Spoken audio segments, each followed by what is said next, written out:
जय हिंद साथियों।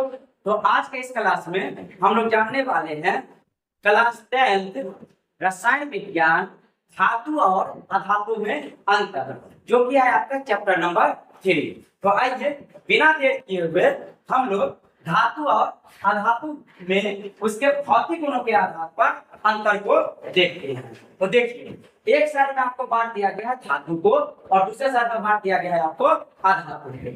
अब थ्योरी को जानने के लिए पहले से ही बोर्ड पर इसके कुछ पॉइंट को लिख दिया गया हुआ है और आपको चीजों को समझाते हैं। अब आप देखिए ध्यान से, धातु जो होता है वह आपको धातु की अगर हम लोग बात कर ले तो धातु आपको दिखाई पड़ेगा कि यह आपको एक विशेष प्रकार के चमक को रखता है। धातु एक विशेष प्रकार की क्या रखेगा? आपको चमक को रखेगा। धातु एक विशेष प्रकार के चमक को रखता है। धातु एक विशेष प्रकार के चमक को रखता है। यहाँ पर देखिए, एक विशेष प्रकार के चमक को रखता है, लेकिन जो अधातु होगा उसमें कोई भी विशेष प्रकार की चमक नहीं होगी। लेकिन एक अधातु ऐसा है जिसके पास विशेष प्रकार की चमक होती है। अधातु का क्या पूछेगा तो मुख्य रूप से उदाहरण बनेगा आपका आयोडीन। मुख्य उदाहरण क्या बनेगा?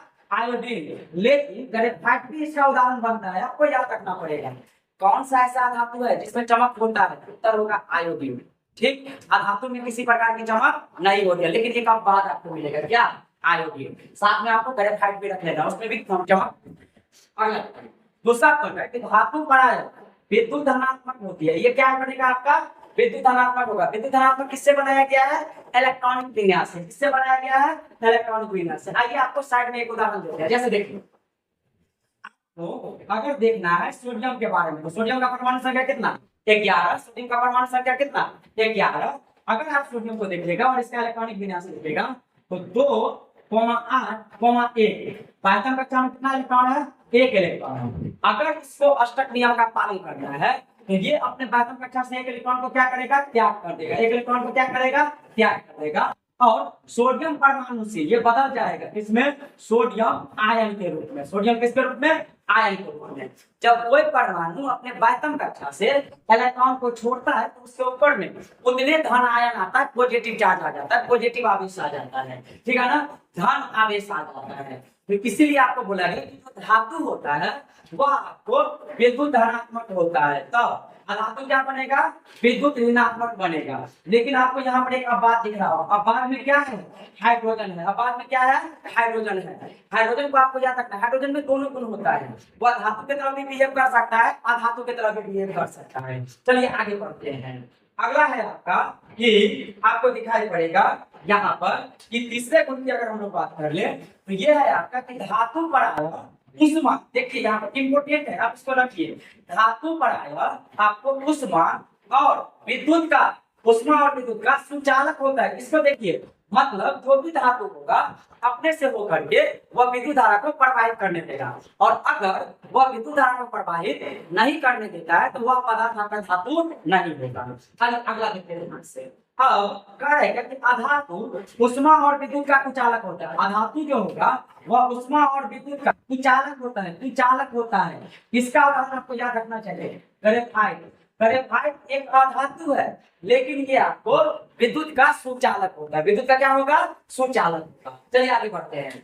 अगला है कि साधारण ताप पर जो धातु है, साधारण ताप किसको? तो रूम का तापमान को कहते हैं साधारण ताप। और कितना होगा? ताप लगे क्या कि 25 डिग्री सेल्सियस को रूम का तापमान कहते हैं। 25 को क्या कहते हैं? रूम का तापमान कहते हैं। इसको रूम का तापमान कहते हैं, कमरे का ताप कहते हैं। तो साधारण ताप पर धातु जो होता है वह ठोस अवस्था में पाया जाता है। किस अवस्था में मिलेगा आपको? तो ठोस अवस्था में मिलेगा। ठोस अवस्था में मिलेगा। लेकिन एक अपवाद है, क्या? मरकरी। मरकरी है धातु, रहना चाहिए ठोस अवस्था में, लेकिन कमरे के ताप पर यानी 25 डिग्री सेल्सियस पर ये किसका पाया जाता है? आपको द्रव की अवस्था में पाया जाता है। किसका पाया जाएगा? द्रव की अवस्था में पाया जाएगा। द्रव की अवस्था में पाया जाएगा। किसी को बोलेंगे हम लोग? ये द्रव की अवस्था में पाया जा रहा है। और ध्यान से आप देखेंगे, मरकरी का दूसरा नाम आपको पारा भी कहा जाता है। अगर इसकी संकेत की बात कर ले तो क्या बनेगा? आपका Hg बनेगा। और परमाणु संख्या की अगर बात कर ले तो वह आपको इसका परमाणु संख्या 80 होता है। परमाणु संख्या कितना होगा? 80 होगा। चलिए अगला देखिए। अधातु साधारण ताप पर, धातु साधारण ताप पर ठोस अवस्था में रहता है। अधातु साधारण ताप पर ठोस और गैस में मिलेगा। लेकिन एक अपवाद है, यह ठोस और गैस में मिलता है, लेकिन एक अपवाद है। अपवाद क्या है? तो अपवाद है आपका ब्रोमीन। अपवाद क्या है? ब्रोमीन। ब्रोमीन वैसा धातु है जो साधारणतः पर द्रव की अवस्था में पाया जाता है, द्रव की अवस्था में पाया जाता है। तो धातु में पूछ ले कौन सा धातु है जो द्रव अवस्था में पाया जाता है? आपका उत्तर होगा मरकरी। धातु में पूछ ले कौन सा धातु है जो द्रव अवस्था में पाया जाता है? उत्तर होगा ब्रोमीन। ब्रोमीन का अगर आप संकेत देखेंगे तो ब्रोमीन का संकेत होता है Br। परमाणु संख्या की अगर बात करें तो कितना होता है? 35। परमाणु संख्या कितना बनेगा? 35। परमाणु संख्या 35 और संकेत Br। आइए देखते हैं अगला है कि धातु अधातु पटनी और तन्य होती है। मतलब धातु को पीट करके चादर बनाया जा सकता है, लंबा तार खींच करके बनाया जा सकता है, लेकिन अधातु जो होता है इसमें ये गुण नहीं पाया जाता है। मतलब अगर किसी अधातु को हम लोग हथौड़ा से पीटे और पीट करके उसको और भी पतला बनाना चाहे तो नहीं संभव है, उसको खींच करके लंबा तार बनाना चाहे तो नहीं संभव है। अब बाद में अधातु के रूप में आपको प्लास्टिक मिलेगा।